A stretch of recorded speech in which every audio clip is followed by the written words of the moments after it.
And welcome and good evening to everybody listening to this broadcast. This is the Whole Agenda Radio Show. I am your host, Robert Pino. And tonight we have a wonderful lineup for you. Of course, as always, we have Bob Chapman, the international forecaster, who we've named Professor Chapman, Class 102 Advanced Course from Tyranny to Freedom. And in the second hour of the broadcast, we have Margert. She is an intuitive counselor and spiritual advisor, and she is basically known as the psychic. Incredible woman.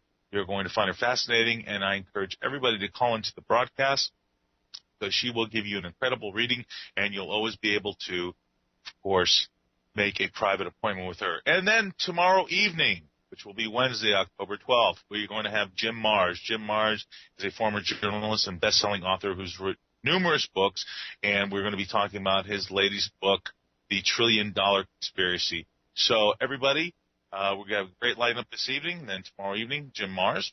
Right now, we have our news correspondent, Paul Landers, coming up to give you the news.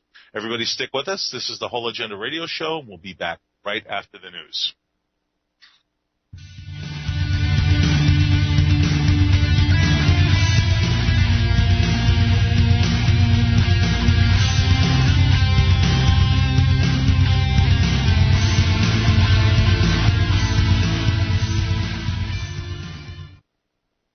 Good evening, everyone. This is Paul Landers for the Whole Agenda Radio Show with tonight's news.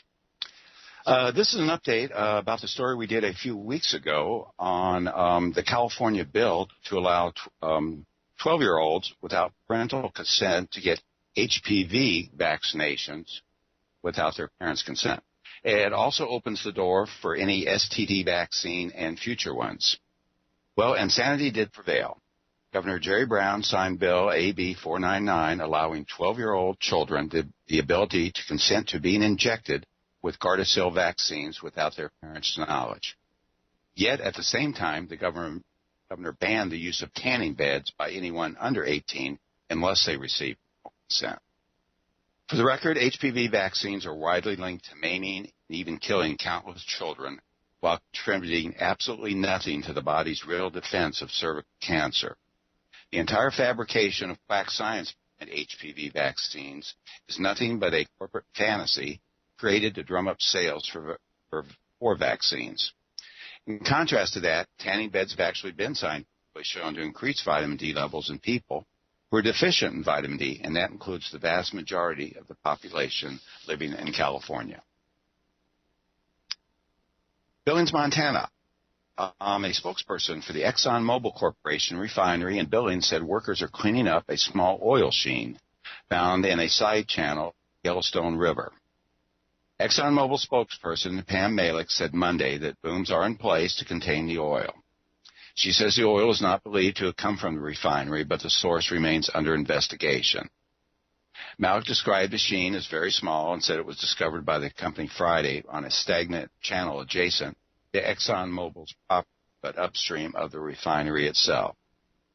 The EPA had been notified of the sheen, and a spokesperson for the EPA says, as of now, the amount of oil in the water was not enough to be of a measurable quantity.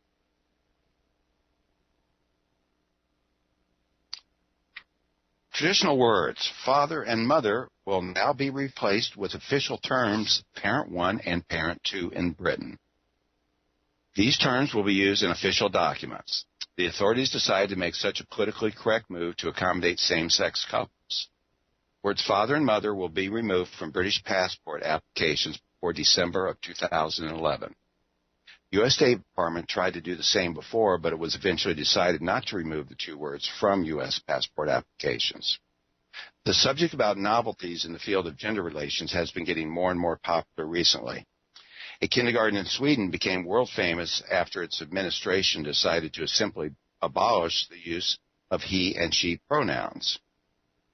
And last year, the European Parliament published a brochure which recommended not using the words Mrs. and Miss, Mademoiselle, Senor and Senorita, Senora and Senorita. From the point of view of the European Parliament, the use of such words was discriminating against women because they directly indicated their sexual identity. Finnish government and major insurance companies announced that they will pay for lifetime medical care for children diagnosed with narcolepsy after receiving the swine flu vaccine. Compensation will provide much-needed financial assistance for the families, although it cannot take away any of the emotional stress caused by this condition, Health Minister Paula Risko said in a statement. Finnish and international researchers recently found a conclusive link between the swine flu vaccine and new cases of narcolepsy, which is a chronic nervous system disorder which causes people to often uncontrollably fall asleep. The Finnish Pharmaceutical Insurance Pool, LVP, which represents insurance companies, said Wednesday would honor all insurance claims in this category. LPD said it would review each claim individually to calculate the scope of the payment. The Finnish government, meanwhile, agreed to cover any medical costs exceeding the insurance claims. In Finland, 79 children between the ages of 4 and 19 developed narcolepsy after receiving the vaccine in 2009 and 2010. Of these cases, an unusually high number, 76, also suffered from bouts of cataplexy, hallucinations, or paralyzing physical collapses.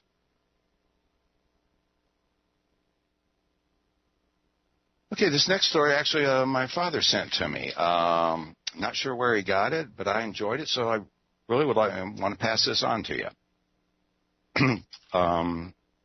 It was a cold day in the small Saskatchewan town of Pumphandle, and all the streets were deserted.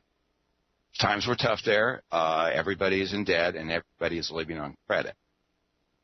Traveler comes into town, and he lays a $100 bill on the hotel desk, saying he wants to inspect the room upstairs to pick one for the night. As soon as he walks upstairs, the hotel owner grabs the bill and then runs next door to pay his debt to the butcher. Butcher then takes the $100 bill, runs down the street to pay his debt to the pig farmer. Pig farmer, in turn, takes the $100 and heads off to pay his bill to his supplier, the co-op. Well, the guy at the co-op takes the $100 bill and runs to the local working woman to pay his debt, because she has also been facing hard times and has provided credit. The working woman then rushes to the hotel and pays off her room bill with the hotel owner. The hotel proprietor then places the $100 back on the counter so the traveler will not suspect anything. At that moment, the traveler comes down the stairs, states that the rooms are not satisfactory, picks up the $100 bill, and leaves. Well, no one produced anything. No one earned anything. However, the whole town is now out of debt and now looks to the future with a lot more optimism. And that, ladies and gentlemen, is how a stimulus package works. And then finally, this is my final thought. When I was young, I was told that anyone could be president, and now I know it's true. Okay, that's it for me tonight. This has been Paul Lance for the Whole Agenda Radio Show. Robert B. Write-Up, tonight's special guest. Thank you, and good night.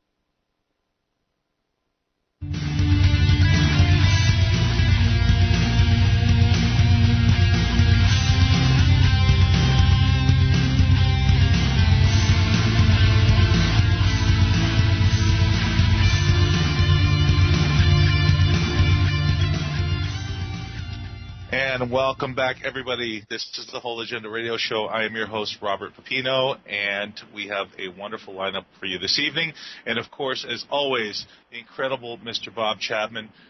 His source of knowledge is extensive, deep, and well-rooted because this man has lived in the trenches. He knows how the systems operate, and he knows the criminality at the very top. And, Bob, I just wanted to go right off the top here. This article just came out, and I wanted to grab a headline for you. It says, gold is not a bubble. It's on its way to $10,000 an ounce, and this comes through goldseeksource.com, and I believe that's Goldseek Radio, which I know you've been on their program, and I've listened to their show, and caption the headline, gold is not a financial asset to be compared with .com stocks or Miami condos, and it is not a commodity like pork bellies or crude oil.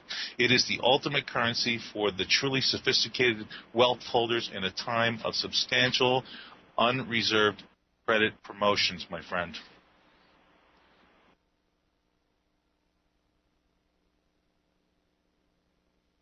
Bob, you there? Yes. I was trying to find out who catch, said that. I wasn't sure if you caught that headline. No, who said that? That was through, the source comes through goldseek.com, which I believe is Goldseek Radio. And it was published in the Source World magazine, this 11 today. And I thought that was highly substantial in regards to what's been happening with gold within the last 2 weeks, how it's been kept being suppressed. And I thought it was very, worthy to read that. Now, it's interesting. I think there's two reasons for suppression. I think that the big hitters, the banks, that were short gold and silver, covered their positions to a great extent. And I think what they're doing is they're accumulating gold and silver for the upside. I think they keep on knocking gold down a little bit, silver down a little bit, to try to extend their position. And at the same time, the situation in Europe is very fluid. Sarkozy and Mrs. Merkel from France, Germany, say that they have a new solution that they can tell you about financial situation in Europe. They have no new solution. I think the only thing that they do, perhaps, would be to, in their own countries, take care of the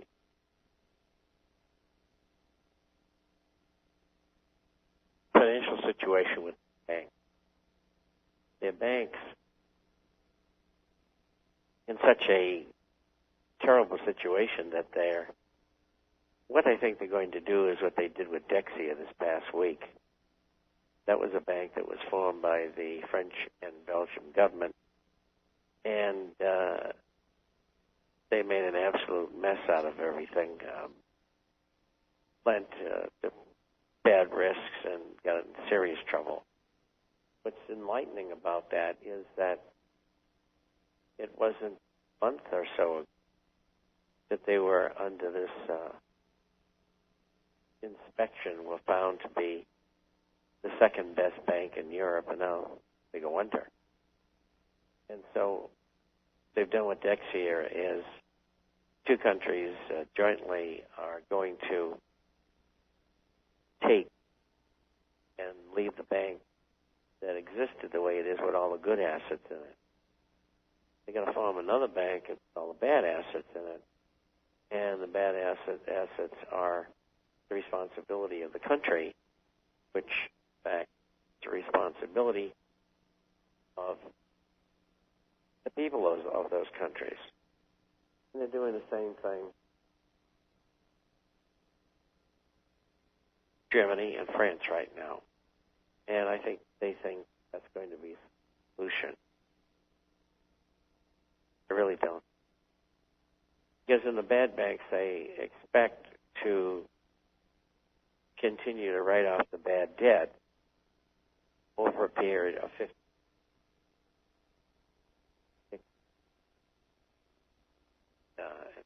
Still doesn't mean anything to the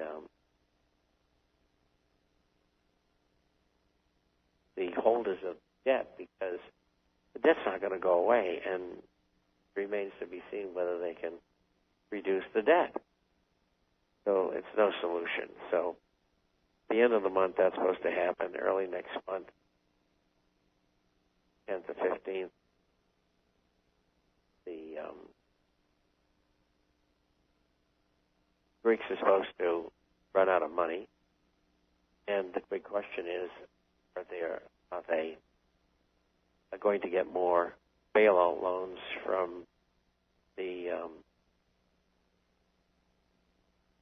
the European Union, the IMF, and the Eurozone participants? And the answer is maybe. The reason why is that the guidelines that were set by that group, qualification for a second bailout, that won't be completed for another year. So I don't know whether they're going to give them the loans. If they don't give them the loans, I expect that what will happen is there'll be a war between Greece and Turkey.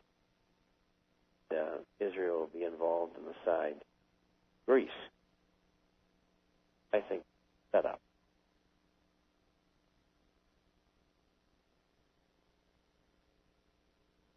War is being deliberately put on the table. So that's an excellent possibility, too. If they don't get the loan, they'll go bankrupt. And that will cause a contagion. And that contagion will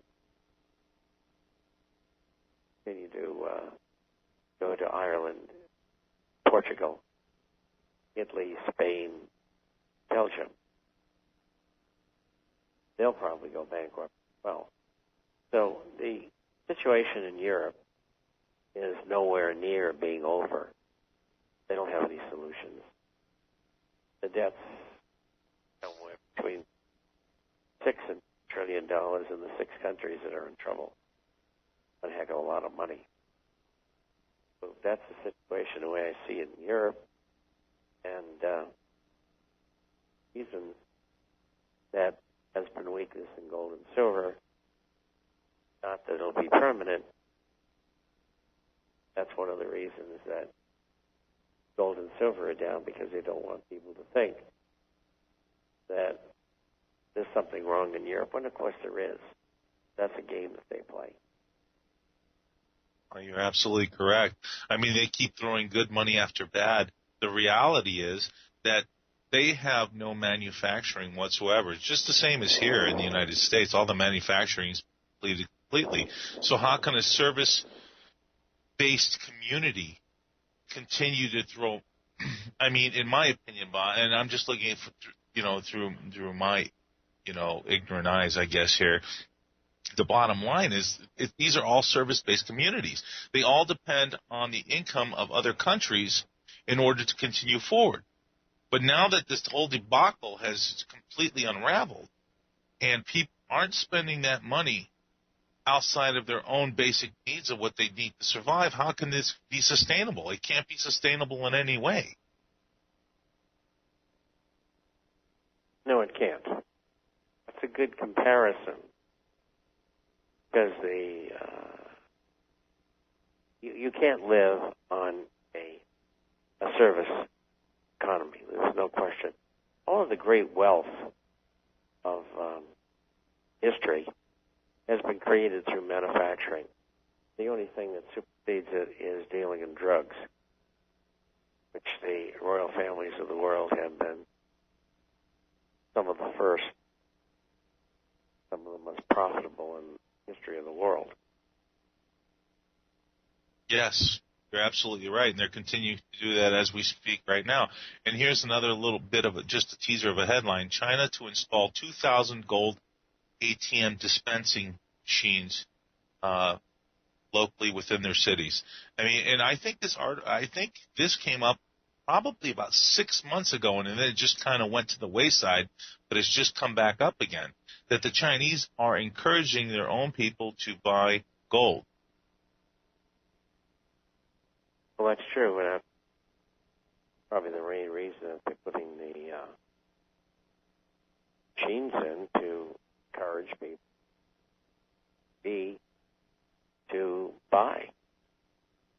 They do have a lot of shops in China where one can purchase, but that makes it even more convenient. I would imagine they'd have them at airports. And Yeah. I mean, I would see that being in malls, strip centers, which would make sense. But here's another thing too. And I was going to ask you this question after the break, but I guess I can do this now because I'm ready to. I've got about $12,500 ready to go, and because it's such a limited amount of money at this point, Bob, this is going to be my personal question to you because I am going to get into silver. What would be your best suggestions to diversify in actual silver? Because I want to hold it. It's going to be on my person with me. What would be your best suggestion to own that asset? now you want silver, right? Yes. Well, I think the considerations are bartering, and that would be the 90% pre-1965 dimes, quarters, and halves, which are 90% silver. That would be a consideration, along with perhaps silver eagles. And you might even consider gold or silver stocks. Then you have your foot in both camps. Okay, so should I diversify at this point? Because I was even thinking about the silver Morgans. Well, Morgans are an historical coin in America, and they appreciate in fits and starts. I can remember buying them back in 98, 99, and I held them for 2 to 3 years. They never appreciated at all. I couldn't believe it. And, of course, that time silver was selling in the $3.50 to $6 range, maybe because it didn't break out at that time. It was selling that way, so to speak. But I've never been a fan of Morgans or collectible silver. You know, let's say that you had good quality Morgans. I think they're speculative. My point of view, I use silver, physical silver, because I think it's a way of not only having an investment, but also a way of being able to purchase because of the multiple denomination. I do the same thing in gold coins as well. I like fractional pieces. That could be a 10th ounce, a fifth, or a quarter, or a half. Then there's 1 ounce, and some of them, centenario, that are 1.2 ounces. So you have different denomination. Good to have that because maybe you're in a situation and you want to exchange silver or gold for something else. Say it's a bushel of beans. Mm-hmm. You can't use a 1 ounce coin to do that. So what do? Use a 25-cent piece or whatever. That's why I like breakdown. And there is a higher premium attached to a smaller coin, but I think it's worth it. So maybe then, because this is what I was thinking, and you just kind of guide me in on this. I was thinking about a junk bag of silver, spent about $5,000, junk bag of silver. Now that you mentioned about the organs that they're very speculative, I'm going to probably stay away from that. But maybe go with the 1/10 denomination in some gold coins. Yeah, you could do that. In the American Eagle series, they have 1/10 ounce, and the Mexican series with Centenario series, they have 110,000 as well. Trying to think. Can't remember any others. Probably are others. I know the Austrian Bronas, they do have 110 ounce. And I don't have any of those. I did it once. So you can get yourself a cross-section. And, you've got to compare prices as well. Okay, well, you know where I'm going tomorrow is I'm actually going to go see Pat Corman, which I know you do the show with him, and because he's here in Scottsdale, Arizona, and my parents have done business with him for years. So that's what I was looking for your recommendation. But you've come up with some good alternatives for me. And yeah, but you don't have to see anyone else because their prices are very good. Yeah. People. Yeah, that's exactly right, and that's what I figured. And like I said, my folks have done business with him for quite a while, and I hope he's doing better. I know he's under some illness, and I hope recovers quickly.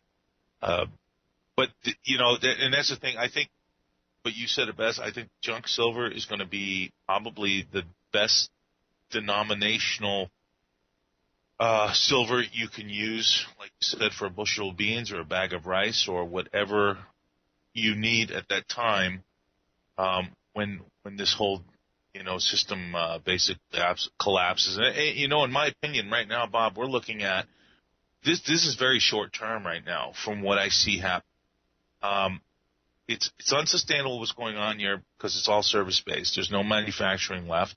Same with the United States, and it's all gone to the third world countries, which is China, Mexico, India, Vietnam. Well, Vietnam is iffy because they've been manufacturing for quite a long time. But even Canada, they export their manufacturing to Vietnam and India and Mexico. So it's the third world countries. The funny thing is about this is that nobody mentions Africa for manufacturing. And I think that is the next thing that Illuminists are going to try and bring in is some sort of manufacturing through the poorest continent of the planet, which would be Africa, because those people have absolutely nothing. I mean, if you look at the Middle East, most of those are living on $2 a day. You have the super wealthy, of course, the oil-rich barons, but Africa is totally devoid of most of this, and I think that's the next big bastion of manufacturing that it's going to turn over to. But we're coming up on a break here in just a minute, and I want to get your opinion on that. And I know you're pretty much spot on all the time. Everything you've ever said is right on the dime, Bob. I've been listening to you for years, and I'm so happy to have you on my show, by the way. You're an incredible man with incredible knowledge. And my point is this, that they've exploited just about everything they could exploit on this planet, these monsters. And now I think the last bastion is the continent of Africa. They've raped it for most of its minerals, but there's been no manufacturing developed there. Everybody stick with us. This is the Whole Agenda Radio Show. I'm your host, Robert Pepino. You're listening to the incredible Bob Chapman. We'll be right back after this break.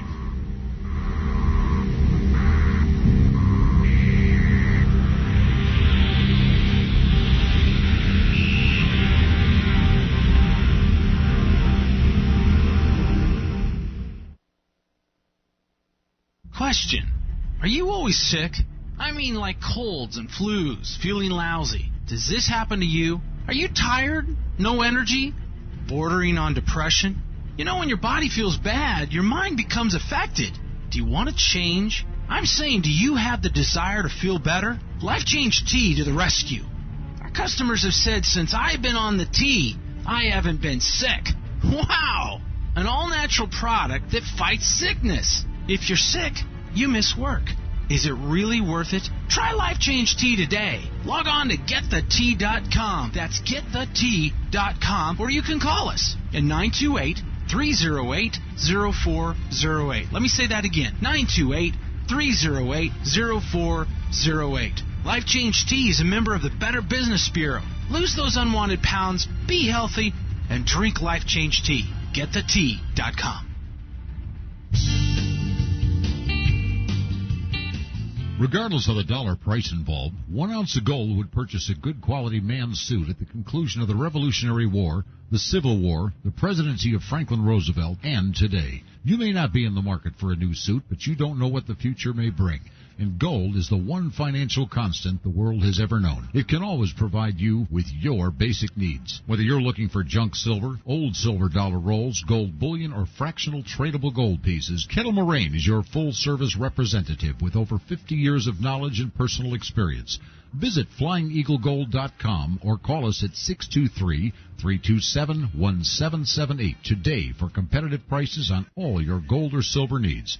If you're looking for real financial insurance, call Kettle Moraine today at 623-327-1778. That's Kettle Moraine, 623-327-1778.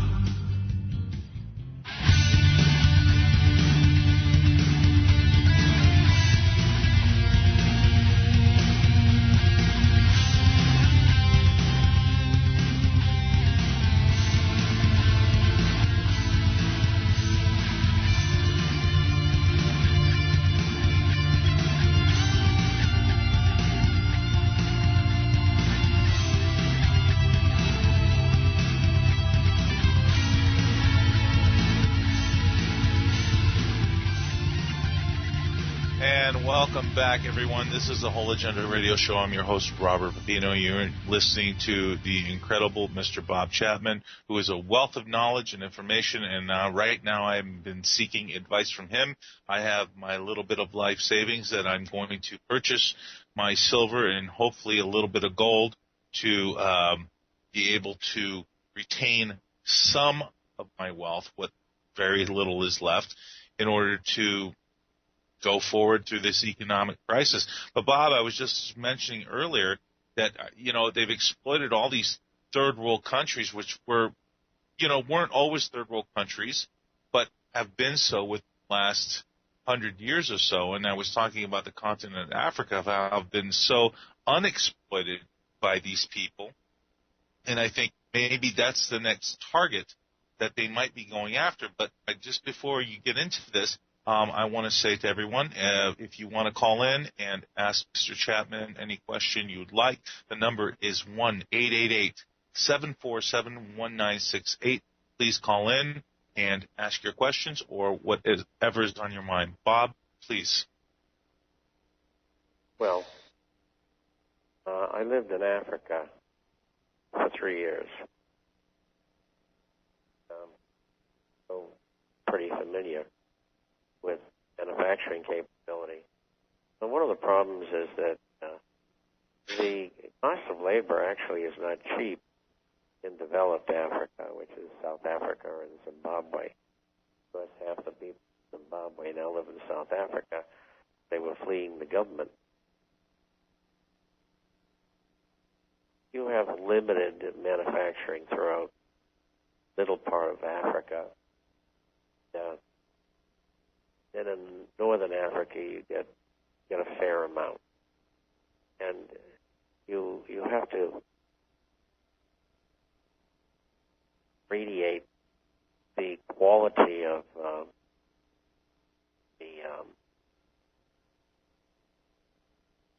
the capabilities of the people involved. One of the things that was done during colonial times, and that was the British, Dutch, Germans, Belgians, for the most part, Africa.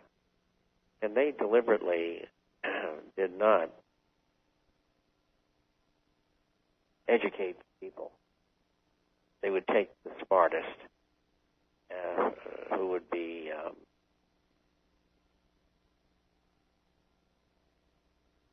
future leaders in the country of their tribes, and they would educate them. But that's it.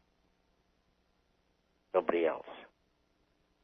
And so you have a long history, even with the incidents for perhaps 150 years of missionaries, which have done a great deal of work toward educating people in Africa. But the quality of education among the people in general, state of intelligence, is extremely low. So limits to the people to jobs that you might rote type of jobs where you do the same thing over and over again. And you don't have very many people who are outstanding or can do things, even if trained. And how I know that, I had a company, Zimbabwe, Africa as well. And it was very hard to train people because they just didn't get it. And, out of 100, you might find 2 or 3 that were smart, like you are, or I am, so to speak. So, and from that came a leadership. I had one boy who worked in my plant, so to speak, and he was about 14.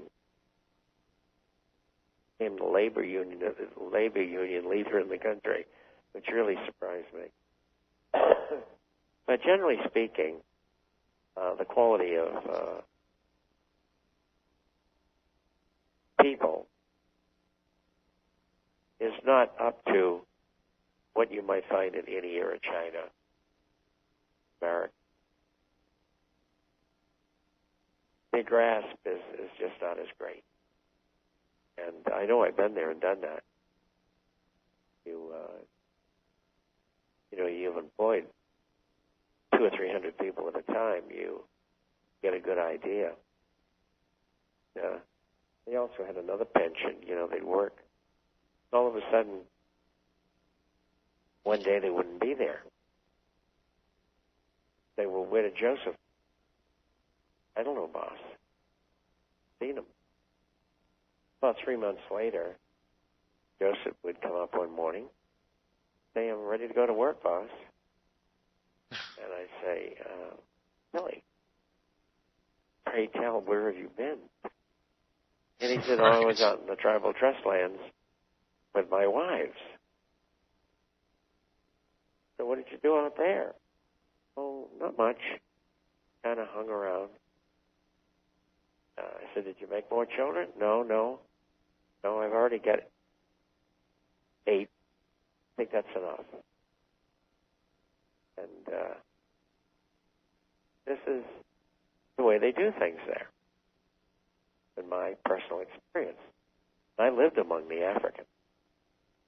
I knew them very, very well. I spoke Shona, which is one of the native languages. I don't speak it anymore because I haven't used it for 40 or 50 years at least.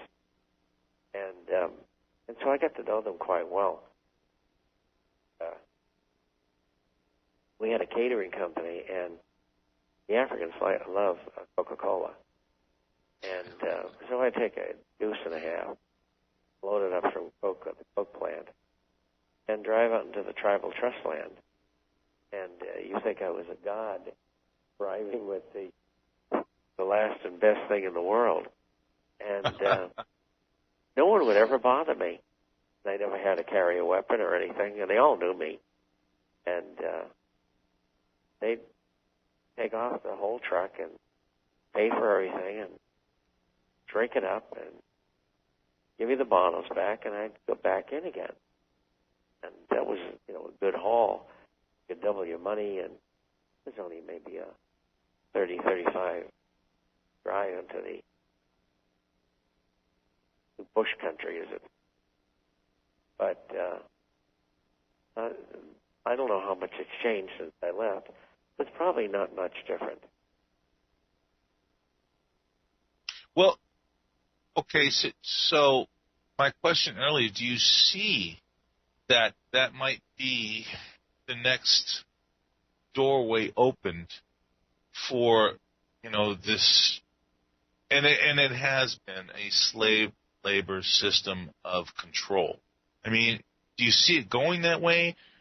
Do you not see it going that way? I'm very curious to understand this because those people have been so devastated. I mean, look at the AIDS virus that was, of course, produced and controlled by yours truly here in the United States. I won't mention names because I don't want a black helicopter over my house at this moment. But the bottom line is they have been so abused, used, reused. It's disgusting. Do you think that this might be the next opportunity that these tyrants might use? Possible. I'm not too optimistic on it. The labor is rather high in Africa, compared to, say, Bangladesh or India, and educational level is people have no education at all, and speak native language. If I was in Zimbabwe and South Africa, Shona tribes there.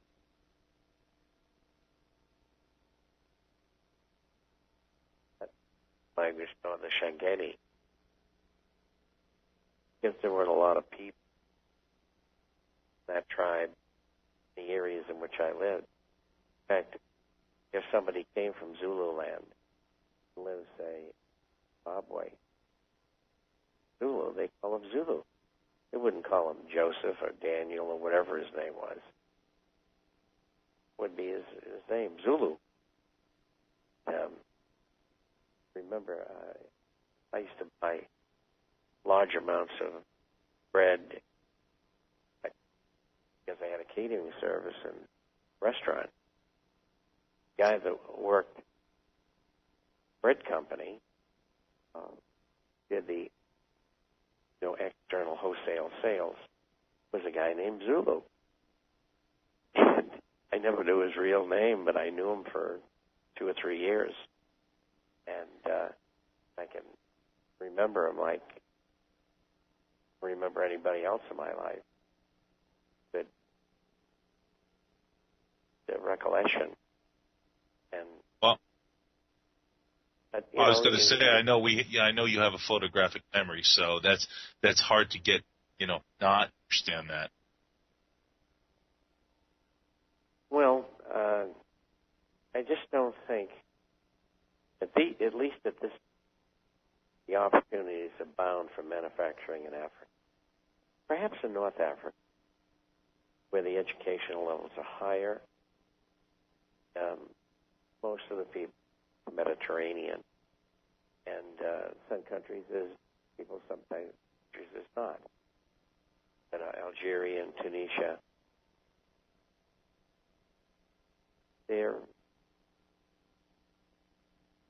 Mexico or the United States, they're equal, but the opportunities for them haven't been great. That's why a lot of them who do get education leave, go to other countries. Countries, of course, Southern Europe, which would be Italy, France. And they have so many alien citizens, and illegal alien citizens, for that matter. And a natural place that they've migrated to in order to make a better life.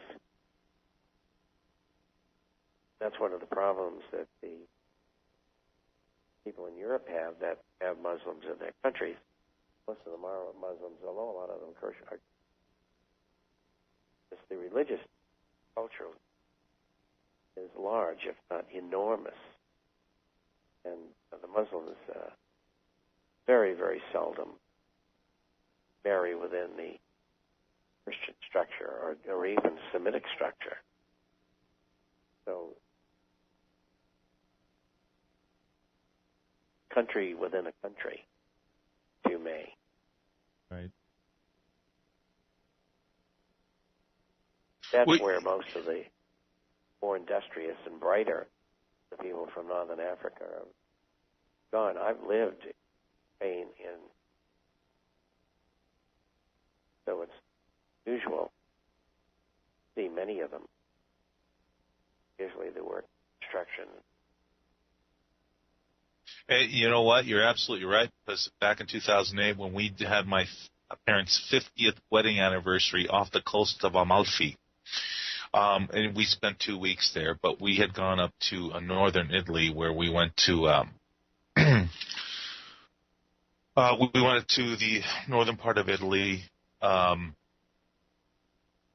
what happened, not really what happened was that, but in the city in northern Italy, there were a lot of northern Africans who were there, and they were street vending in the streets, and there's a huge problem with that.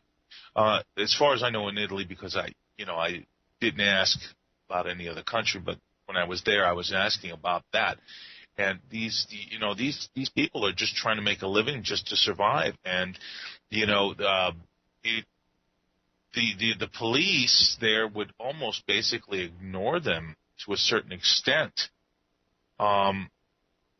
It was actually kind of strange in a certain way.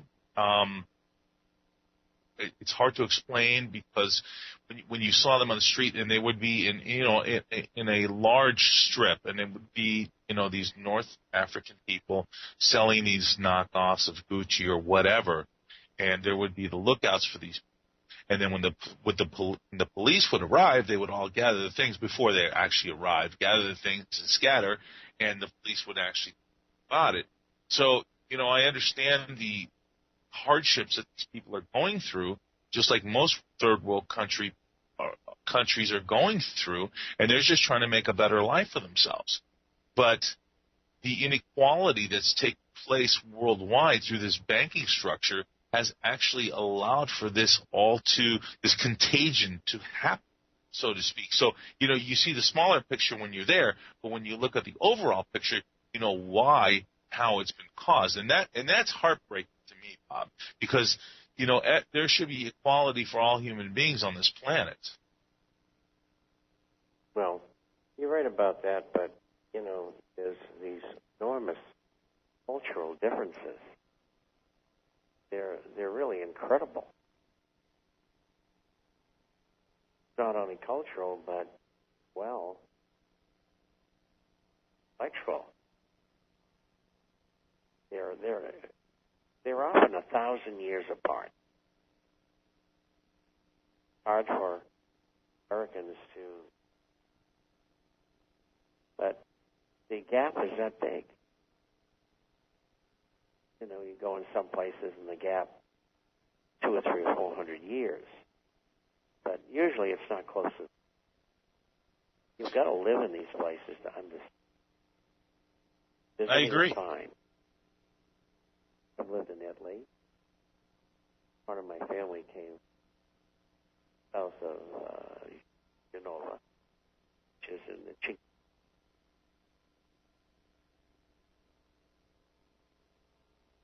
They migrated. Same year as the other half of my family migrated from Ireland. Of course, days, religion drew people together, no matter what country they were from, or Protestantism. But life in those countries the attitudes are somewhat different. Americans don't understand because theory really had it. Europe has. Europe's been ravaged by war as well. And then you'll find Europe and Latin America that people who have money had money for centuries. Like Central and South America and Mexico, the families of the conquistadores, they own almost everything. Because they've been there longer, they were well educated. They, more often than not, don't marry within people of mixed race. So you have a caste system. They don't talk about it. It's not prejudice. Just that want to keep their society the way it is. That would be bearing down, so to speak. Live in those countries, you don't understand that. Well, see, I do understand that because I was actually born in Italy, Bob. I was born there. I was raised there until I was 6 years old, and then actually moved back to the United States. So, I understand the culture of Europe because of my family background. I have a lot of aunts and uncles and cousins that still live in Italy, and I speak fluently, just like you do. It's hard for Americans to understand the idealism. You're 100% right, to understand the cultures of different people. But I think what we have to understand as a race of beings on this planet, doesn't matter what color you are. I don't care what color, creed, race, religion, doesn't matter to me. We have to understand how we've been duped into this system of monetary compliance. Yes, it'd be a good word. I'm not sure. Because of the false money printers enabling or disabling certain countries and other countries become very wealthy, and that's the biggest problem that I have with all of this, Bob. And you and I have talked about these treacherous monsters who have created this oligarch system in order to rule the whole world, and that's where it gets to me. That's where it breaks my heart, because it's so hard for me to separate humanity. It's very easy for me to separate humanity from these sociopaths who've created this system of injustice, and that's where I really lie with all this. Well, it goes back centuries, probably to 10, 12, 14, 15,000 years before. And the evolution of some of those families, particularly in Europe, has been strong since that. I think people have to understand that we'll go backwards here. We'll start the revolutionary period in the United States between, we'll say, 1600 and 1850. The average person lived to be 35 years old. And tell people that today, they'll say, gee, really? Right. Well, they didn't have any antibiotics. They didn't have medicines the way that we know them today. And if you chop your finger off and as you were cutting up fish or something, and it got infected and it got into your bloodstream, you were toast. And there was no one around to save you. And if you go back into the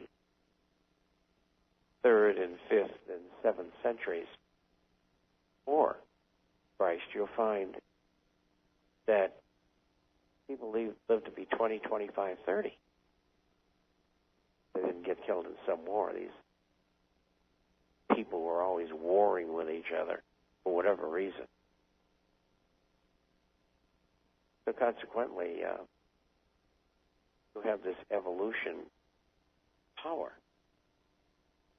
That's what you're seeing today with corporatist fascism in America.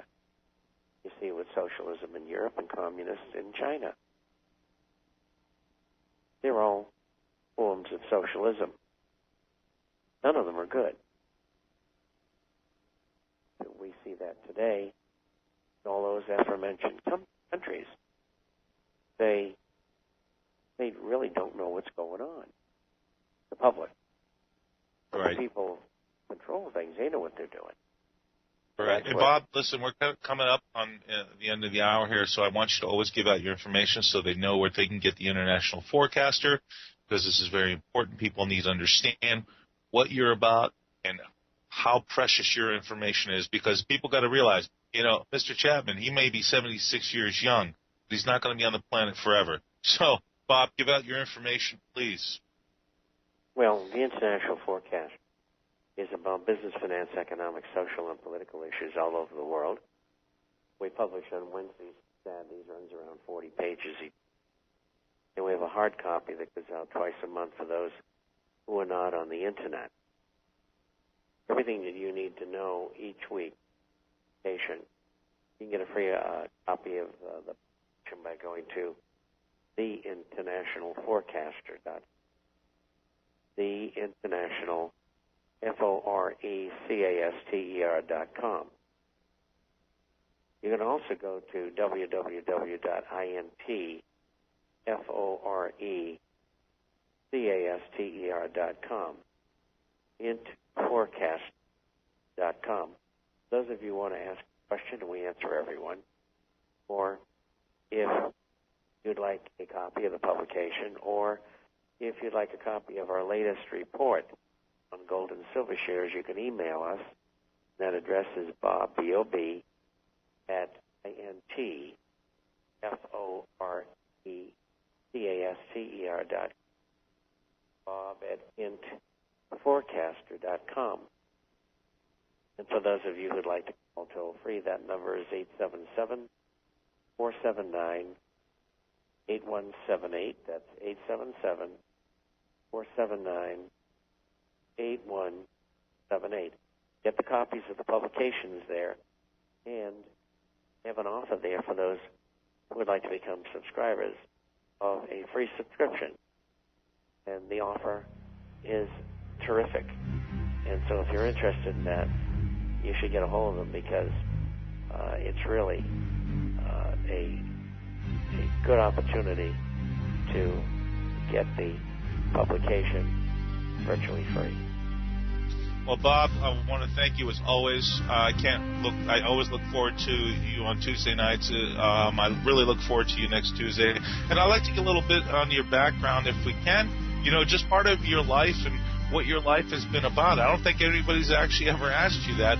So hopefully we can get into that next week. I want to thank you so much again for being on this broadcast, and I look forward to seeing you next Tuesday. Terrific. Thanks for having me, Bob. And thank you all for listening. All right, and we have Margaret Ann coming up next, the sidekick, and I will give you a little bit of her background. Stay with us. Question: are you always sick? I mean, like colds and flus, feeling lousy. Does this happen to you? Are you tired? No energy? Bordering on depression?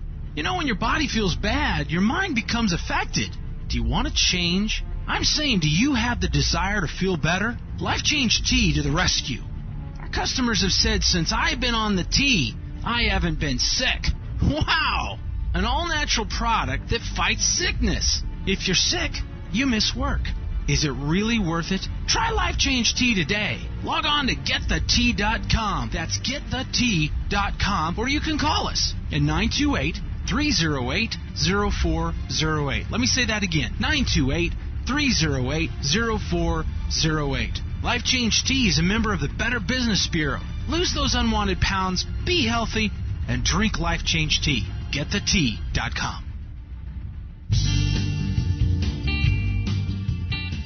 Regardless of the dollar price involved, 1 ounce of gold would purchase a good quality man's suit at the conclusion of the Revolutionary War, the Civil War, the presidency of Franklin Roosevelt, and today. You may not be in the market for a new suit, but you don't know what the future may bring. And gold is the one financial constant the world has ever known. It can always provide you with your basic needs. Whether you're looking for junk silver, old silver dollar rolls, gold bullion, or fractional tradable gold pieces, Kettle Moraine is your full-service representative with over 50 years of knowledge and personal experience. Visit FlyingEagleGold.com or call us at 623-327-1778 today for competitive prices on all your gold or silver needs. If you're looking for real financial insurance, call Kettle Moraine today at 623-327-1778. That's Kettle Moraine, 623-327-1778.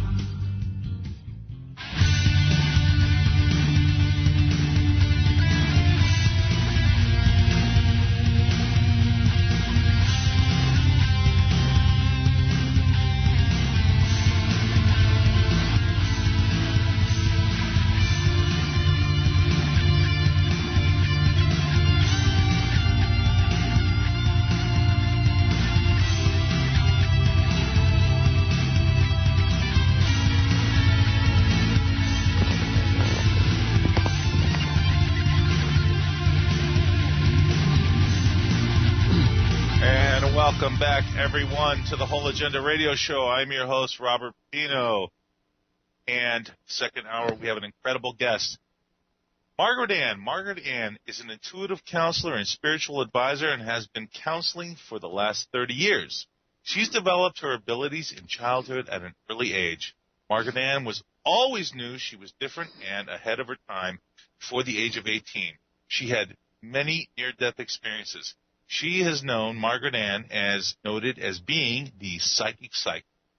As a clairvoyant, clairaudient, her uncanny accuracy is amazing. Margert Ann gets all her visions from the spirit world. She is gifted in many areas: tarot, channeling, psychometry, past lives, dream interpretation, healing meditation, crystal, and aura healings. Margert Ann, welcome to the program. I am so happy to have you here with us. Thank you, Robert. It's a pleasure to be here. Well, I am so glad for you to be here with us. And before we get started here, for everybody who wants to call in and get a quick reading with Margert, and then you can always schedule a private appointment with her afterwards. The number to the station is 1-888-747-1968. That's 1-888-747-1968. And just let's go a little bit about your background here. How this all started for you, when it started. Oh, I was very young, little tyke I was, and always could see things and hear things that other people couldn't see or hear. And knew, that if they were angels or spirits or people that pass over, I would see them. And, of course, I would tell my mother and my grandmother at the time. And they, I wouldn't say they encouraged me. They would just say, okay, just tell us, don't tell nobody else. I guess, they didn't want them to think I was a weirdo.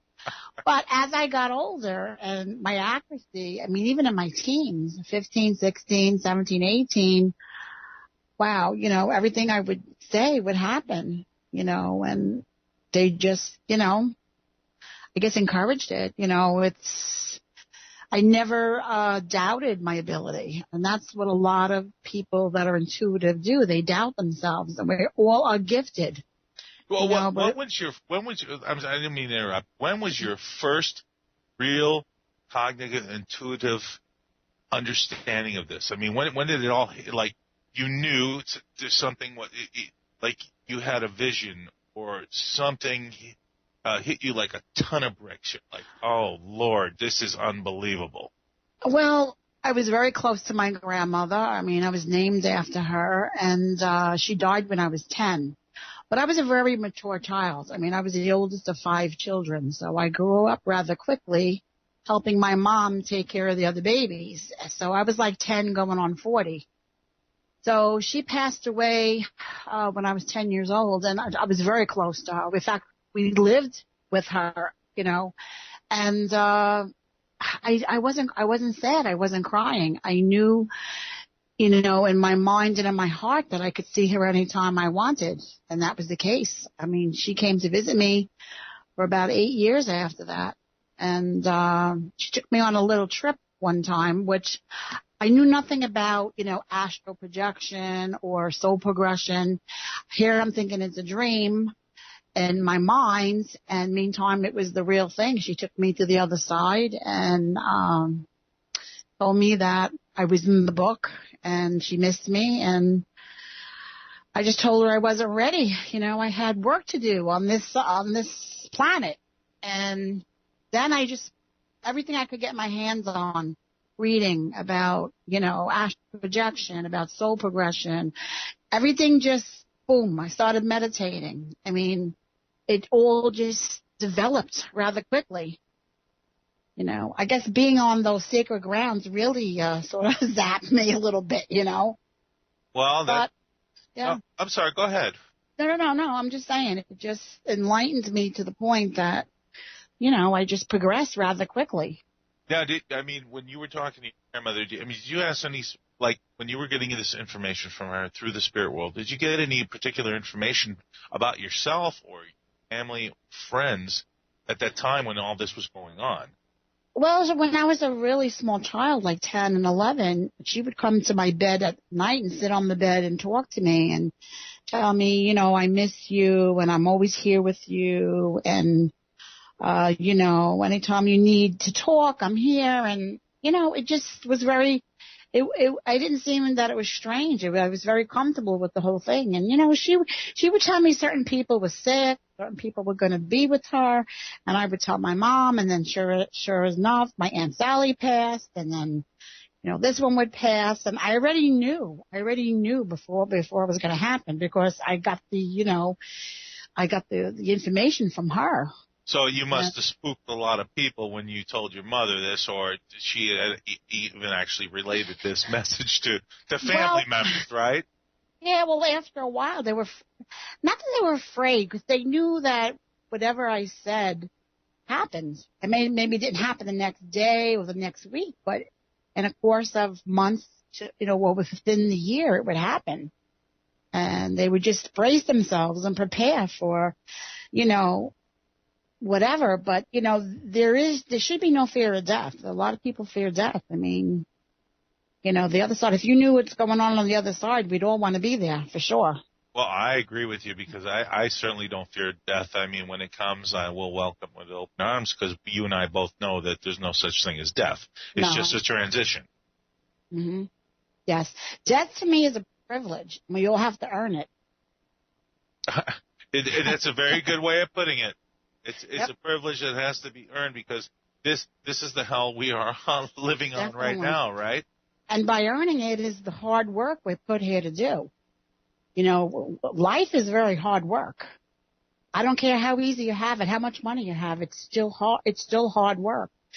And, we have to, we get rated by how we help people, how we love, how we endure suffering. That's all rated. And then it's like school. It's like a school. And then you get promoted to the next level. We don't have, up there they don't have, classes. They have levels. Here is classes. You go from first grade to high school to college. Up there it's levels. So, Yeah, no, I definitely understand. I find, because I've always believed in this anyway. I mean, I could tell you, when I was a small boy, I was, I believe, 9, 10 years old, looking out, my basement window. You know how it is back east. There's the upstairs and downstairs. Looking out my basement window and realizing that, this body was going to pass someday. And I cried it off. And then I realized there was an actual thing of beauty, something to really look forward to, realizing it at that age, at that time. And I didn't even know what was really going on, except I knew that this life would pass on to a next life. Right. And I always knew, even from a small child, that fear is really an insecurity. And once you get over that insecurity, whatever your fear is, once you get over that insecurity, there is no fear. Right. Because fear is something manufactured here on this plane, on this frequency, because in any other realm, it really doesn't exist. It's just another passage of knowledge and understanding, and that's what we have to move forward through. Even when I was a child, you know how they have the basements in Brooklyn, the cellar, like they call them, the cellars that you go down? Well, the kids were scared of the dark. They were scared of the cobwebs. They were scared if they were back. The ball would go down there. Guess who they send to go down? Me. Because I had no fear. I didn't fear the dark. I didn't fear the unknown. I didn't like to get dirty, but I would go, all the kids were scared of certain things, and I never had a fear. And that's it, though. It is about not having any fear. And how many people fear things on a daily basis? How many people are so paranoid about what other people think of them? It's so sad. It is so sad that people can't realize that just being themselves and who they are and the acceptance of other people is what really, one of the big lessons we all have to learn. Well, not too many people love themselves. A person is their own worst critic. They criticize themselves and they're their worst critic. If you love yourself no matter what, then if you portray that energy, then you're going to be loved by a lot of people. Oh, I agree. Not getting off the subject, let me ask you this. What was one of the best readings you had? The best readings, well, that depends on, if you're going to connect them with a loved one and that had passed over and it's going to give them closure and happiness, or if you're going to tell somebody that their worst fear, that not to worry about it, everything is going to turn out fine. Most people are lost, and it's like they're in a dark room without a flashlight, and basically I'm the flashlight. I'm going to put the light on and show you how to get out of the dark. And just by, comforting somebody and giving them positive assurance, and then it happens, that's the best feeling. Well, and you're absolutely right. But like, you'll counter somebody, for instance, and you're not actually doing a reading for them because you and I've talked about it. But you encounter somebody and say, look, somebody's telling me something, and I have to tell you this. Does that just blow their minds when you do that? Yeah, because, I've had a couple of instances where my girlfriend several years back, they told her she had lung cancer. And she's a very good friend of mine, and she called me up crying, and she said she went to 2-3 doctors. They did a test. They did this. They did that. And she said she was trying to get her will ready and her papers and what. I said, Deborah, you don't have cancer. She goes, but 2 doctors? I went to 2 doctors, blah, blah, blah. I said, did you ever hear the old expression, get 3 opinions? I said, I'm not picking up you have cancer. She goes, oh, but they did the MRI, the mass, color, the shape is the size of a cancer in the lung. I said, you have valley fever. I said, go back, get a 3rd opinion, and you're going to be fine. And she did. She went to a different doctor, a different hospital, and that's exactly what she had, valley fever. Wow, that's incredible. It's totally incredible. Now, how does it, I mean, when you do a reading and you're reuniting for someone that has closure, that must be a really emotional experience for the person getting the reading and also for yourself, because I would imagine that, you channeling the other side, you have to feel this. Oh, definitely, yes. It's a good feeling. It's a love feeling. I can't explain it. It's like a feeling of love. It's like when you're in love with somebody, it's like double that, because the love is coming through you from the person to the person who you're telling. So it's almost like it's like a swoosh. I can't explain it. And a lot of times, when people lose a loved one, sometimes it happens suddenly. They didn't get a chance to tell them what they wanted to say. Or sometimes a lot of people, they're not talking. I've had so many cases where people, relatives, brothers and sisters, or sisters and sisters that haven't talked for 5 years, and then, a person passed away. Now you got the guilt because they weren't talking. So you make that connection, you open up that doorway, you tell the person that passed loves you, forgives you, and, it gives them clarity, it gives them peace of mind, and it also heals them because of the guilt that they're carrying. So it's a very good feeling. I mean, it's hard to explain, when you're helping somebody get through something that's difficult. Well, you're definitely right. It's got to be very euphoric to a certain degree, a level of experience that probably no one experiences until you actually come to that point in life. And I definitely understand. I mean, we've all had our very, very big highs and lows, but then getting that from the other side, it has to be tenfold.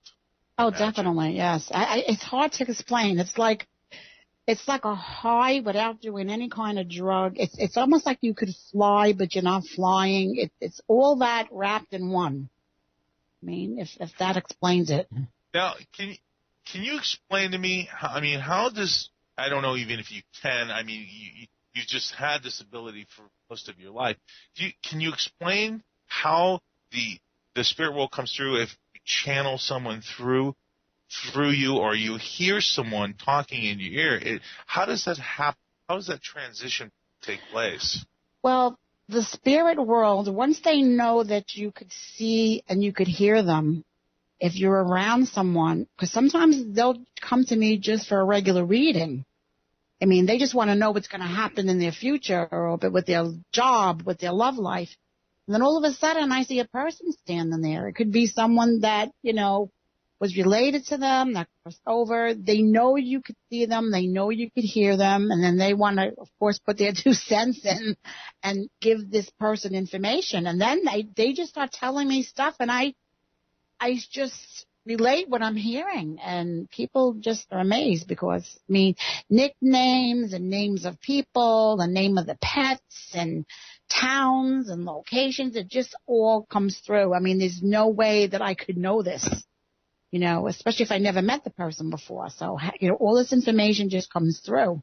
Well, I remember when we met today, and it was really quite an incredible conversation. At least I thought it was. I hope it was for you. Oh, definitely. Yeah, I found it really fascinating. We had so much to talk about. We had a lot in common. But it was very curious that you mentioned someone's talking in my ear, and they want you to say hello to you, and you said someone named Teresa. And I said, well, there's one person I know, and that's my aunt.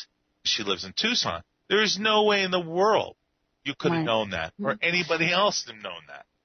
Well, that's what clairaudio is. Clairaudio is when you hear I always get the messages on my left side for some reason. I see the spirits to my left, I hear to the left. And I guess they come in through the left, and you're gonna release the information through the right. And I just hear, it's like stuff. I hear it and it just flies out. Like I have no control. I told you the other day, my son calls me, like Tourette's, but just stuff comes out that I have no control of. That's how you know you're channeling, when you have no control. They're in such a rush to get their message across. The stuff just flies out, and I'm right, and it's accurate. Wow. And it's really, really incredible. Yeah, and I know you did a couple of readings for me, and they really turned out really, really well. I was wondering if you could do one on the air right now for myself before we, move on. Okay, sure. I would love to do this. Do you want to ask a question, or you just want me to do general? Just a general. Because I think you already know me from meeting me Sunday. I think you have my vibe, my vibration, my frequency. Right. Well, we did a little spread for you the other day. Let me see if anything comes up different.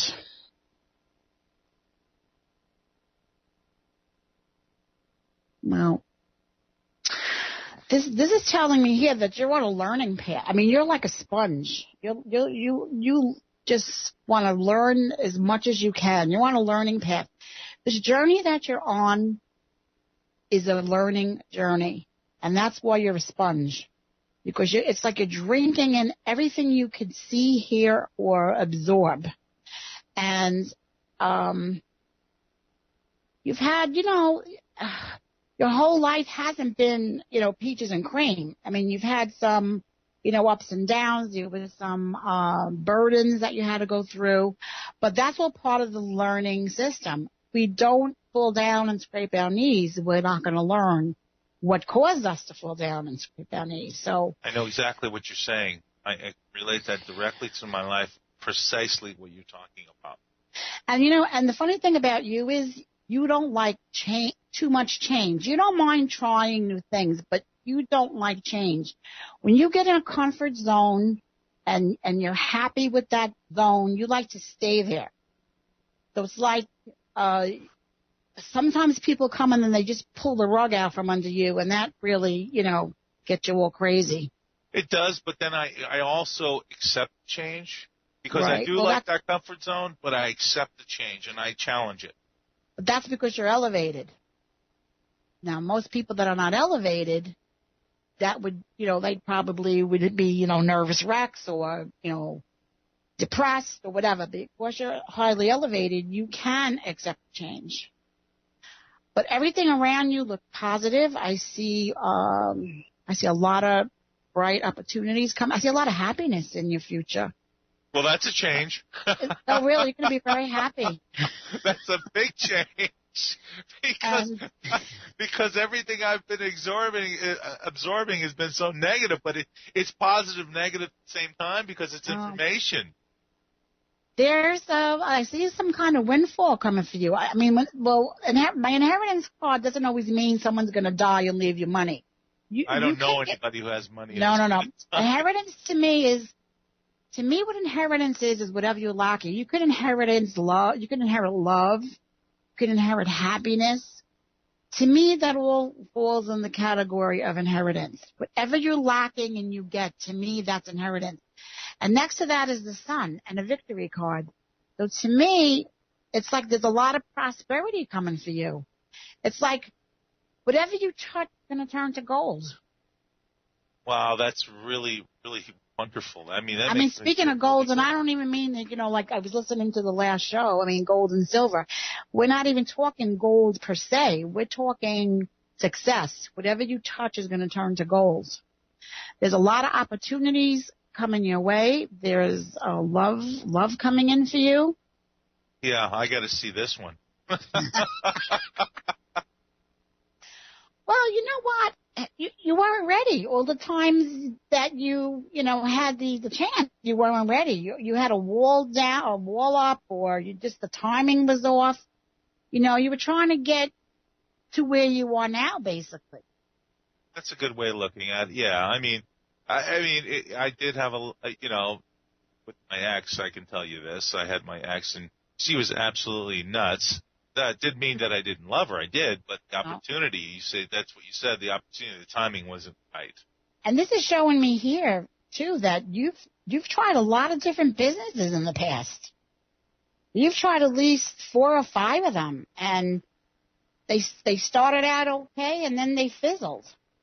Well, you really didn't know what you wanted to do or what you wanted to be when you grew up. I still don't know what I want to be when I grow up. But whatever's coming now is going to be it.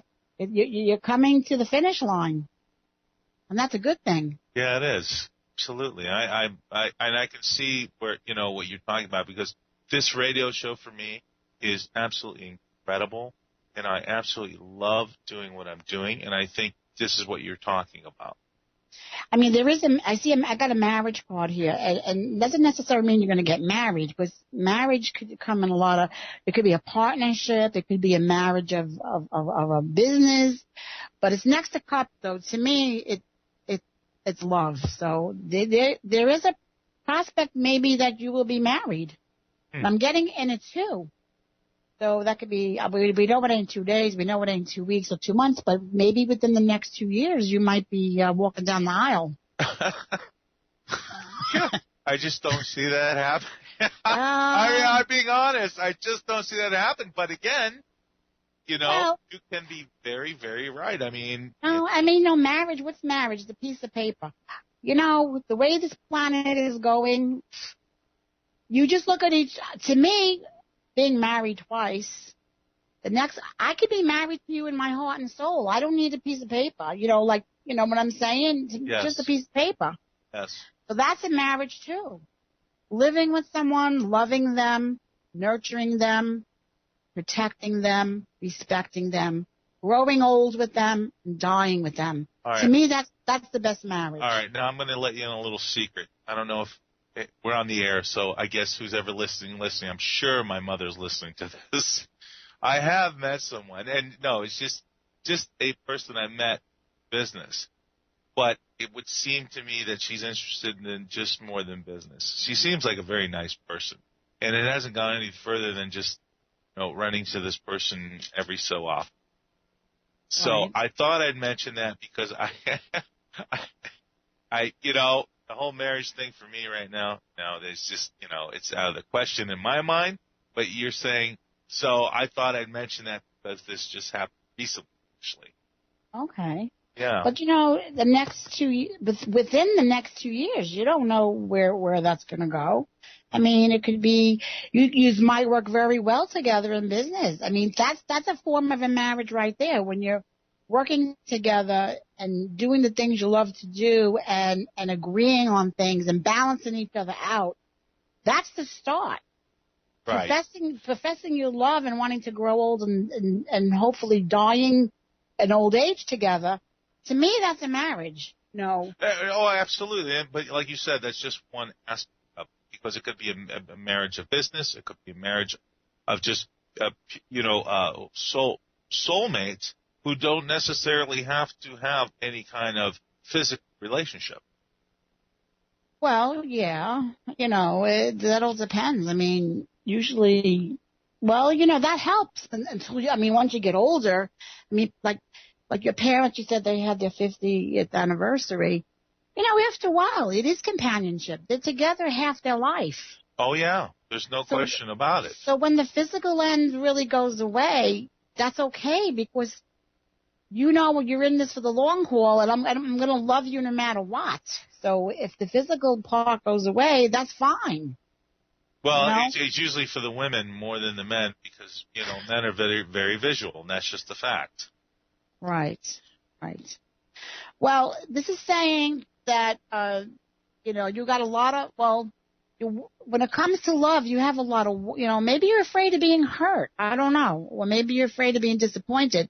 But this is showing me here that you were sort of closed when it comes to romance or opening up to let that person in. Oh, for a long time. For a very long time. But I don't see that happening now. Huh. It's interesting. It's showing me here that your mother worries about you. She wants to know that, when her time comes, which ain't going to be for a very long time, that I know that. there's going to be a woman around to cook you pasta vazul. My mother always worries about me. I love my mother. Let me tell you something about my mother, and you do have to meet her whenever you get a chance, because my mother is very spiritual. And I think I told you about her. She does automatic writing. She's incredible. Her accuracy is really scary, just like you, scary. I think it'd be a match made in heaven there. What makes her more unique is, she's old school. I mean, when you're European and you're intuitive, that makes you old school. That makes it even more intriguing, because the Europeans, whether you're from Italy or Greek or from Romania, people that were gifted back then were considered like, wow, like royalty. I know you're still doing the reading. I want you to finish that up, because I want to see if you can channel any of my relatives that are passed, if that's possible. To channel any of your relatives that passed? Okay, I'm picking up a man. Okay. Uncle. Yes. I'm getting, I don't know if it's Tony or Thomas. Yes. Okay. Did he smoke cigars? Don't know if he did or he didn't, because he was much older than I. He's showing me a cigar and a wine glass. So to me, maybe he made wine. It could have been maybe not even a blood relative, somebody that was in maybe your father's best friend that you called Uncle Tony or Uncle Tommy because he was in the family so long, or it could be just an uncle. No, but I did have an uncle. He did pass. Okay, but he's showing me a wine glass. He's showing me a cigar. And he's also showing me, you're going to laugh at this one, an OTB ticket. Like, like when you bet on the horses. Oh, my God. That's bizarre. So I don't know what that means. See, I was young when he passed, so I wouldn't know about any of this. So I actually have to ask my mom or my aunt or whoever to know. He was a character. He was a good man, but he was a character. It's like he was like, I see him like in a social club where like all the Italians hung out, playing bocce ball. I see him like with, like I said, OTB, betting on the horses. You're going to have to find out. And I don't know why he's coming through. Let me see if he's got a message. I think the message is for your father. Really? Something about dominoes. Something about when they play dominoes. Something about cheating but not bad like kidding around. Uh-huh. Like every time your father won or he won, the other one would say, "That's because you cheated." But meantime, they didn't. It was just an expression. I wonder if this could be from my father himself. Well, I'm picking this person near your father. And it would have to be. Then it'd have to be father. Because it couldn't be me. Because I was just too young. Right. Okay. Well, when you talk to him, ask him. But I'm getting the initial T. So that's either Tony or Tommy or Thomas. Or he could have had even an Italian name like Tonino or some kind of real Italian kind of name. But, okay, can we hold it right there? Because I know we're coming up on a break. I didn't even notice the time. Okay. We're coming up on a break right now. Everybody stick with us. This is the Whole Agenda Radio Show. I'm Robert Pepino, and you're listening to Margaret Ann, the Psychic. We'll be right back after this break. Stick with us.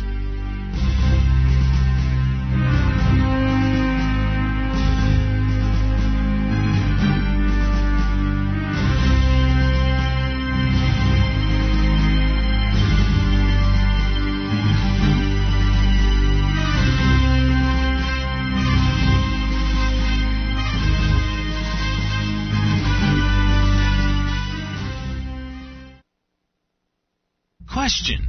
Are you always sick? I mean like colds and flus, feeling lousy. Does this happen to you? Are you tired? No energy? Bordering on depression? You know, when your body feels bad, your mind becomes affected. Do you want to change? I'm saying, do you have the desire to feel better? Life Change Tea to the rescue. Our customers have said since I've been on the tea, I haven't been sick. Wow! An all-natural product that fights sickness. If you're sick, you miss work. Is it really worth it? Try Life Change Tea today. Log on to getthetea.com. That's getthetea.com, or you can call us at 928-308-0408. Let me say that again. 928-308-0408. Life Change Tea is a member of the Better Business Bureau. Lose those unwanted pounds, be healthy, and drink Life Change Tea. Getthetea.com. Regardless of the dollar price involved, 1 ounce of gold would purchase a good quality man's suit at the conclusion of the Revolutionary War, the Civil War, the presidency of Franklin Roosevelt, and today. You may not be in the market for a new suit, but you don't know what the future may bring.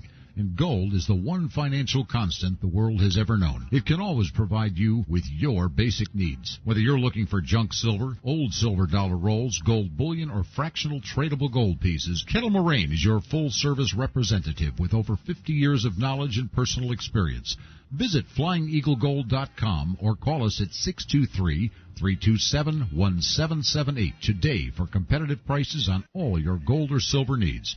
If you're looking for real financial insurance, call Kettle Moraine today at 623-327-1778. That's Kettle Moraine, 623-327-1778.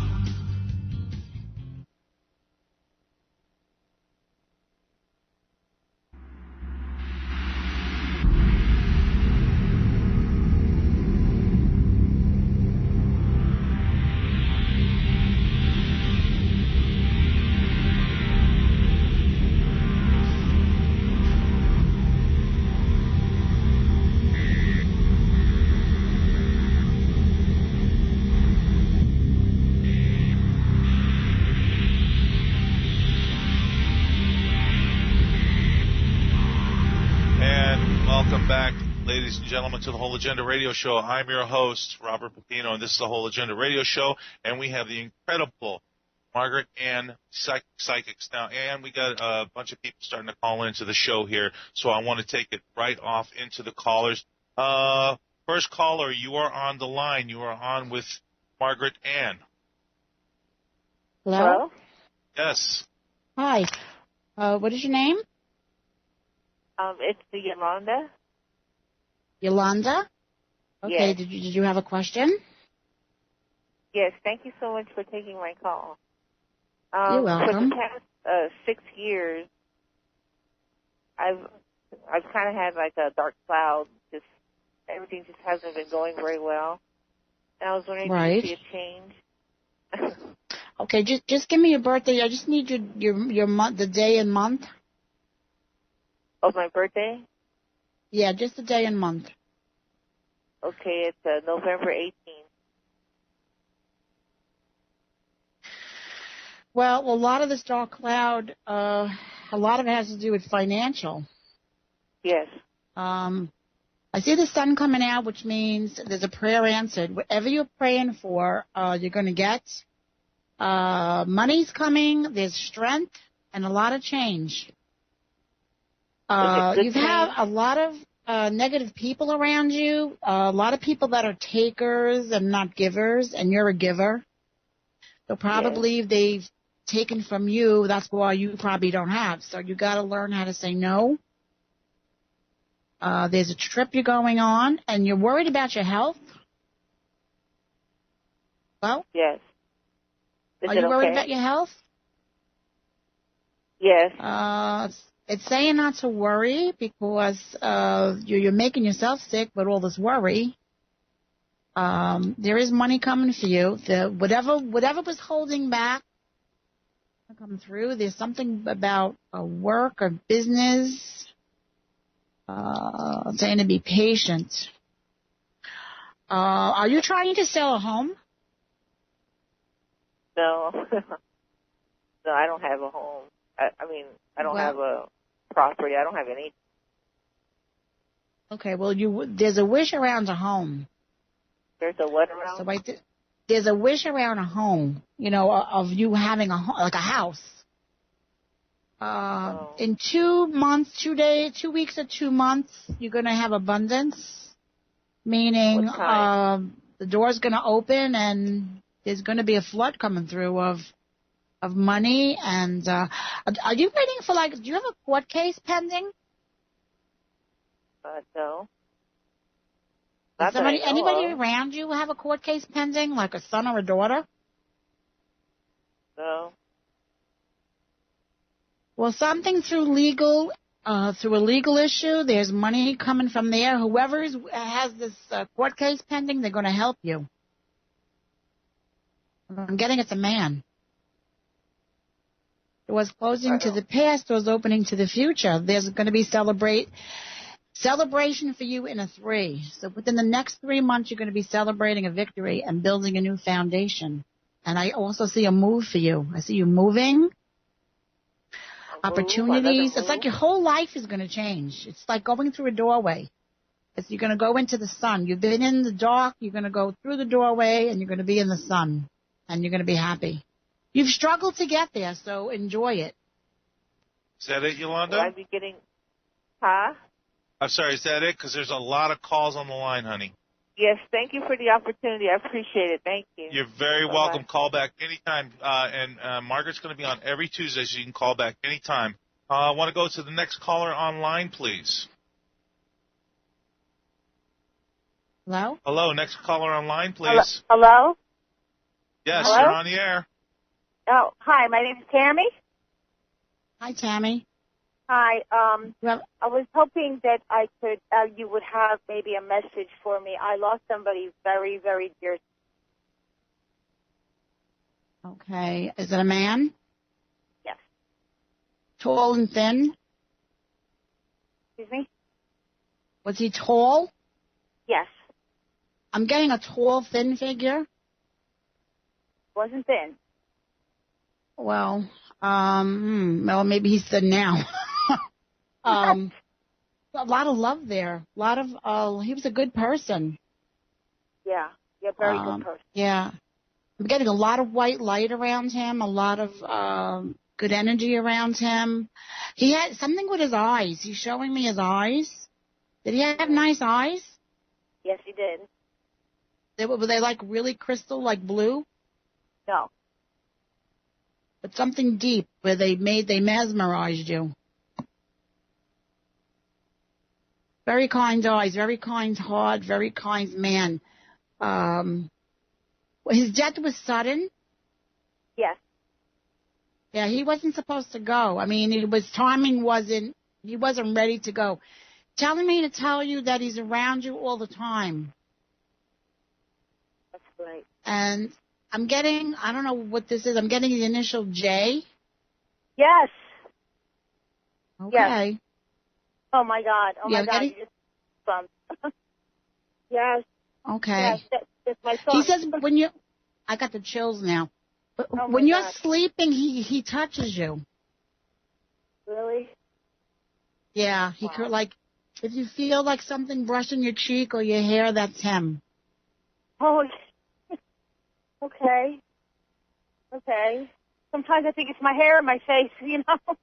Oh. No, that's him. He's caressing you because he loves you, and he wants you to know that he still loves you, and he's going to be around for a while. I mean, you know, he's going to wait for you, but you're not ready to go anywhere yet. But you know, he will be around. Yeah, wow. Something about a song. He's telling me something about a song. He had a favorite song that when it would come on, he would just grab you and start dancing. No, we never really danced, but we did listen to music together. But there was a song. He had a favorite song. I mean, he's telling me he had a favorite song, and he says, "Tell me to tell you that you're going to hear it very soon, within the next 3 days. You're going to hear it." Okay, be listening for it. I'll know it when I hear it. Okay. Okay, thank you, Margaret Ann. Thank you. You're very welcome. Bye-bye. And next caller on the line, welcome to the show. Hello, caller, are you there? I'm here. Are you there? I'm here. Hello? Hey, Robert, what's happening, bud? Hey, I'm sorry, just got home. We had to go shopping. Wanted to call. Are you there? Yep, we're here. All right, cool. You know, when I first got on the line here, she started talking about a flood of money with the court case and all that. That's when I first got on the phone, and you know me, we had that flood in the apartments over here. And yeah. I was like, I thought she was talking to me. No, that was the first caller on the line. Yolanda, I believe her name was. Well, whenever you say next caller, you don't say a name. Somebody's not giving your information, bud. So anyway, I thought you were talking about me because I'm there. Hey, I'm here. That's funny. What is your name? Anyway, my name's Craig.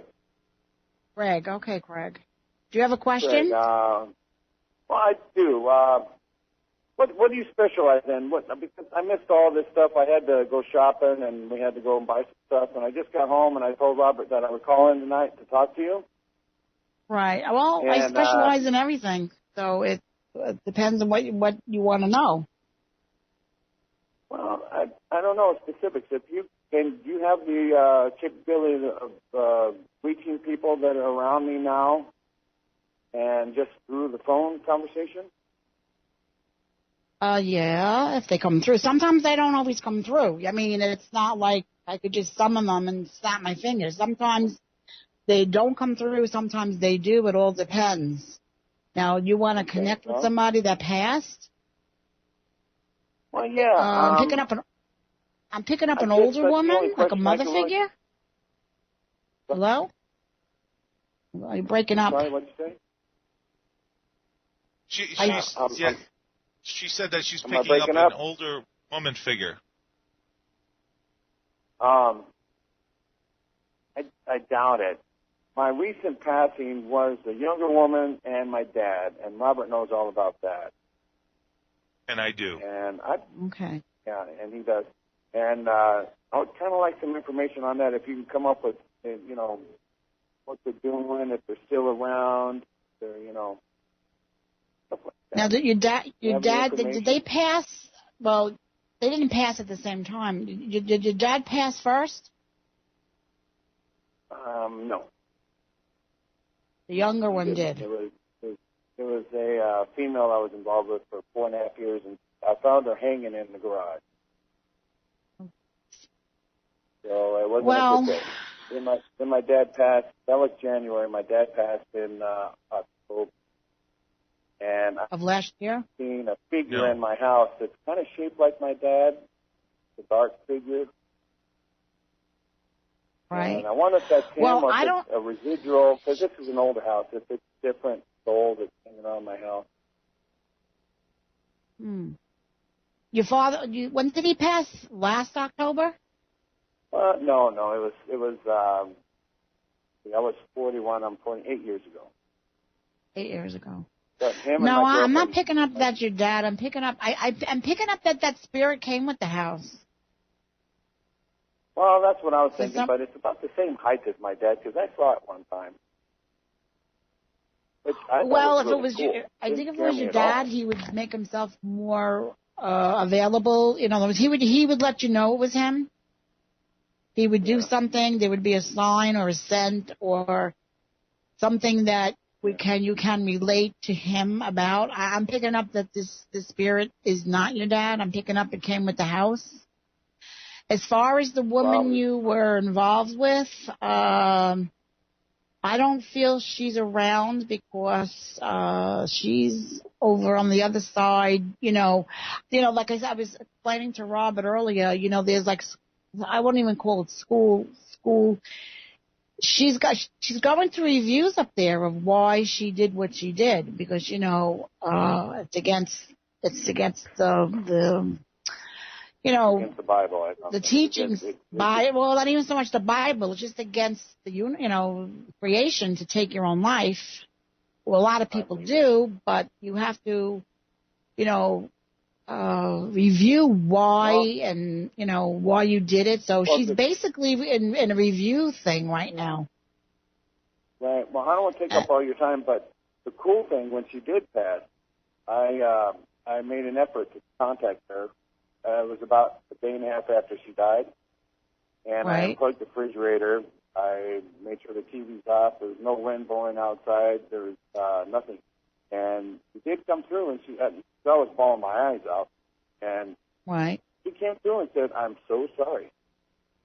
So I was she's showing me the color pink. I felt her for about 3 or 4 months, and then I haven't felt her in a long time. I've actually really never felt my dad. Right. She did tell me twice that night that so sorry. She's showing me the color pink. Does that mean anything to you? Color pink? Pink. The color pink. She's showing me the color pink. She's a tomboy girl. She was a tomboy girl. She had the biggest heart, but she had an issue with I don't know why she's showing me pink. Maybe, I don't know. Really like a pretty color pink. Are pretty you in and town, pink. And you're going to be on here regularly, right? She's going to be on next Tuesday, Craig. Okay, cool. So you can call back maybe I can get your phone number and we'll talk over the phone. I'll come visit you or something because I'm in town here in Phoenix. Well, she's going to give out her number, too, after the show. So if you want to get in touch with her, you're more than welcome to. Okay. But we got a bunch of callers on the line. So I don't want to cut you short, but I want to try and get as many people in as I can. Guys, thanks. So far, what I heard, I like. So, cool. All right. Take care. All right, bye. And next caller, please. Time is short, so make your questions as short as you can, and let Margaret try and answer as quickly as she can. Next caller, please. You're on the line. Hello. Hello. Hello. Hello. Hi. Hi. My name is Michael. What? Michael. Okay. And I'm born July 3rd. Okay. What is your question? Well, just general. What do you see for me? What do I see for you? Okay. Well, it's showing me here that there's a lot of challenges going on around you now. But all these challenges are going to pay off. I see you kind of doing kind of business over water with a man. The door's closing to the past. There's a new partnership coming for you. It could be that you're going to end a partnership with one person and start anew with somebody else. There's abundance coming for you, a wish comes true, and security. If you're worried about your security, it's saying not to. I see a big building around you. It could be like a big building with a lot of windows. It's saying to be patient. Be patient. Here's you. You just came up. Business looks good for you. Whatever endeavor you're getting into is going to work out. So if you're worried about it, saying not to. It's like a prayer answer. Excuse me? Nothing so far. All right, we'll give it time. Give it time. Let me see if I get a timing for you. Wait. That makes the right move? Yeah, because you're going to make connections here. I'm getting by the end of November. You're kind of sorry you moved. Yeah, I am. No, don't be. Don't be. No. Don't be, because it's showing me that you're kind of depressed. You're a little homesick. You're disappointed. Saying not to be because you got all these coins around you. Sometimes we have to be in a different place or a different land to make the connection and meet the people we're supposed to meet on our path. So had you stay where you were, you probably wouldn't have the opportunity to meet the next phase of your life. Because the next phase of your life looks fabulous.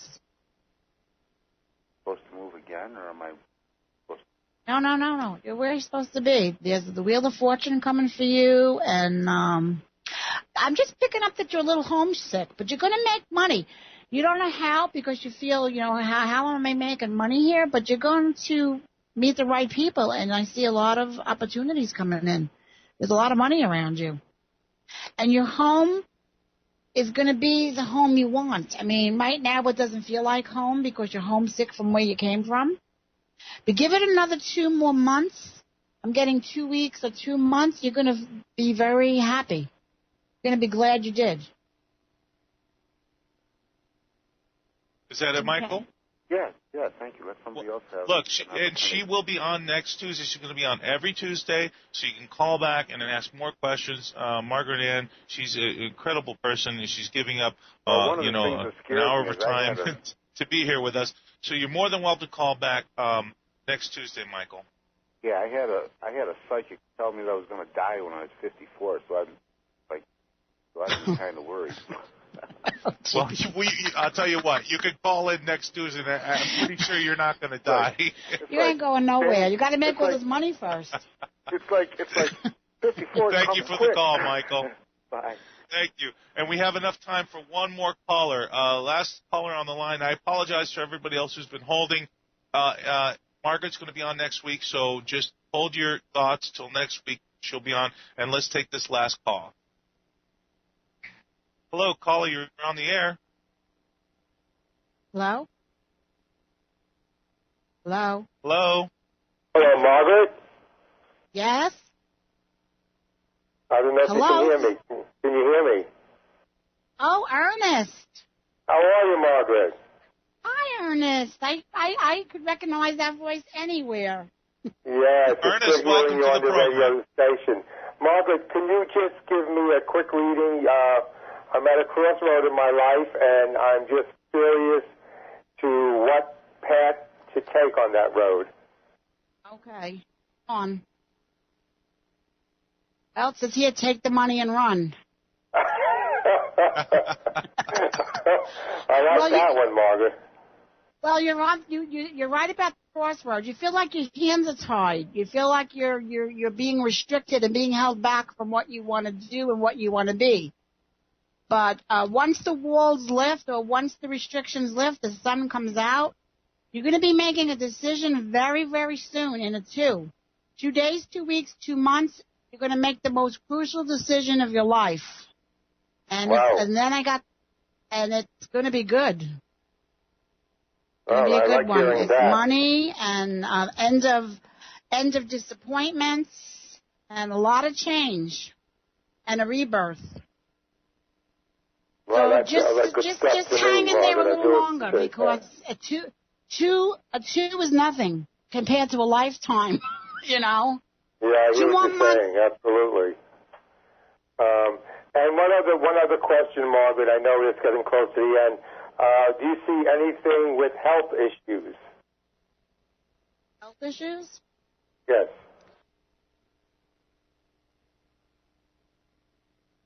Let's see. No, I don't see any health issues. It's more depression. It's more psychological than physical. I've been having bouts with that from time to time. You're right. Okay, but you know what they say, that could manifest into a disease. So you better knock it off. Good point, Margaret. Good point. Got to stay positive, Ernest. You're going to be fine. I try. We all guide each other in the dark. I'm sorry, Margaret. I didn't get that. I'm sorry. I said you're going to be fine because we all guide each other in the dark.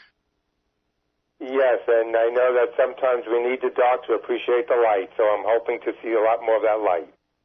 Oh, you will. Trust me, you will.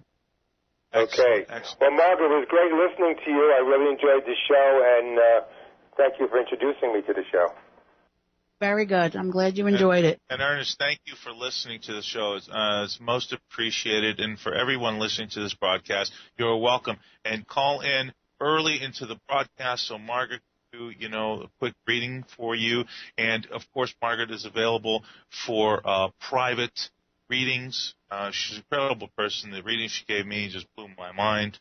And I expect more, Margaret.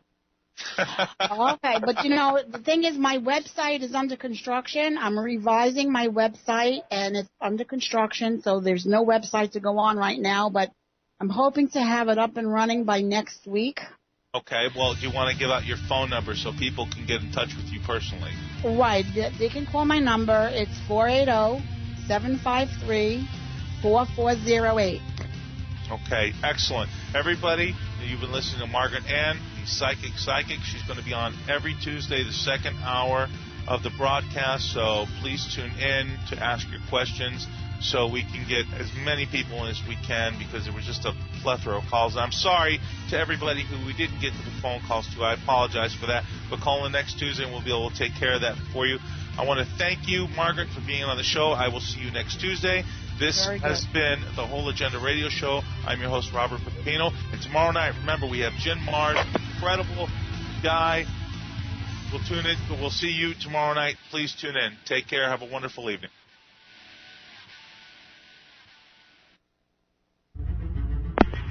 Question. Are you always sick? I mean, like colds and flus, feeling lousy. Does this happen to you? Are you tired? No energy? Bordering on depression? When your body feels bad, your mind becomes affected. Do you want to change? I'm saying, do you have the desire to feel better? Life Change Tea to the rescue. Our customers have said since I've been on the tea, I haven't been sick. Wow! An all-natural product that fights sickness. If you're sick, you miss work. Is it really worth it? Try Life Change Tea today. Log on to getthetea.com. That's getthetea.com, or you can call us at 928-308-0408. Let me say that again. 928-308-0408. Life Change Tea is a member of the Better Business Bureau. Lose those unwanted pounds, be healthy, and drink Life Change Tea. GetTheTea.com. Regardless of the dollar price involved, 1 ounce of gold would purchase a good quality man's suit at the conclusion of the Revolutionary War, the Civil War, the presidency of Franklin Roosevelt, and today. You may not be in the market for a new suit, but you don't know what the future may bring.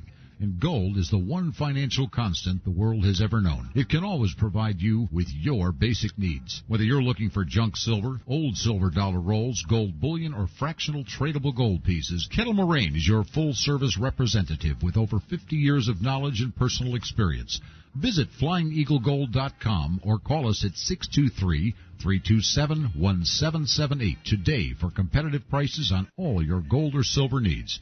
If you're looking for real financial insurance, call Kettle Moraine today at 623-327-1778. That's Kettle Moraine, 623-327-1778.